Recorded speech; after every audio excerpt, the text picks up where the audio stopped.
Hi everyone, my name's Paul Morton. I'm an author, illustrator and creator of Bug Belly, Babysitting Trouble, a brand new book for 5 to 8 year olds.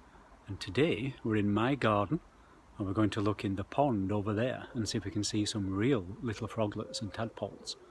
Let's go have a look. And somewhere in that overgrown patch is the pond. There are plenty of stone frogs and model frogs around, even a crocodile keeping guard.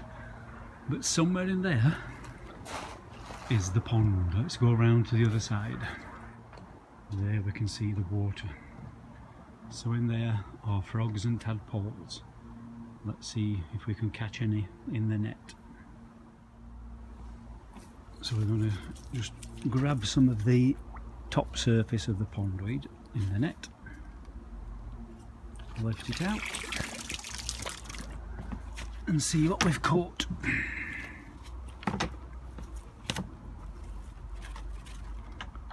And in there should be a few tadpoles. Just the one for now, because I think quite a few frogs have already left the pond. So let's have a look at this little guy. So yes, this little tadpole has got some back legs. Still likes to live in the water, he's not ready for leaving yet, even though some of his brothers and sisters have already left.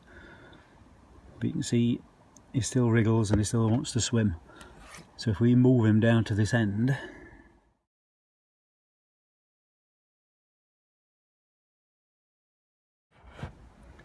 you'll see that this tadpole is quite happy swimming,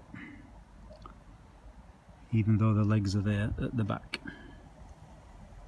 Now then, let's see if we can find some of the little frogs that have already left the pond.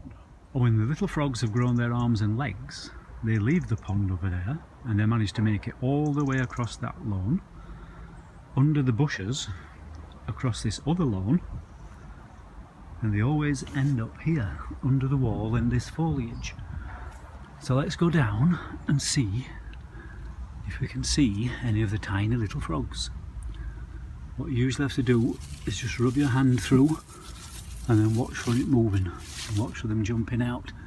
And there's two in fact, right behind that stick there. Tiny little frogs there.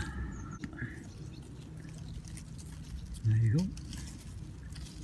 2 tiny little frogs. Now, I've caught some of those little frogs that were hiding in the vegetation. And as you can see, they quite like climbing. And they're good because they've got sticky tummies and sticky legs and sticky fingers. So they can climb up things, especially smooth things. And this one here is 1 year old.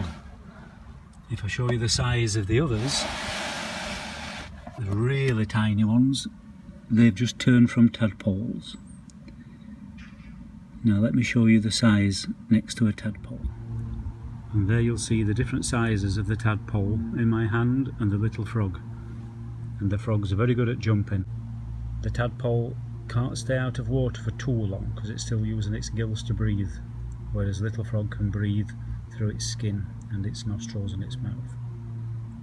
You can see the size difference. That tadpole shrinks, it absorbs all its tail into its body when it becomes a little frog, and then it starts eating and looking for tiny insects, and the frog's about to leap off my hand any second. And here you can see the 2 different sizes of the frogs. The one on my thumb is 1 year old and the one in my palm is this year's that's just turned from being a tadpole. And they're both quite jumpy. So you can see the difference. When one lives to be 12 months older, it's about 6 times the size. Beautiful golden bodies, golden eyes. So that is a 1 year old little frog.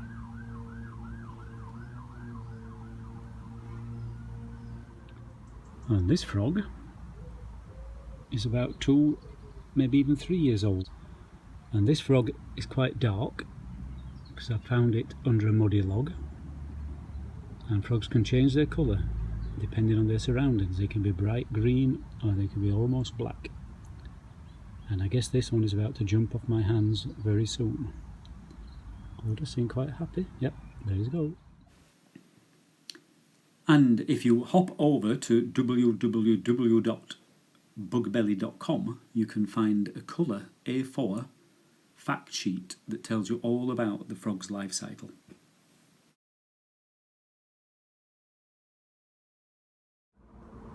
And the little frogs have jumped back into the foliage, so now we'll tip the tadpole back into the water, ready for when it can grow bigger legs and escape. Bye bye tadpole for now.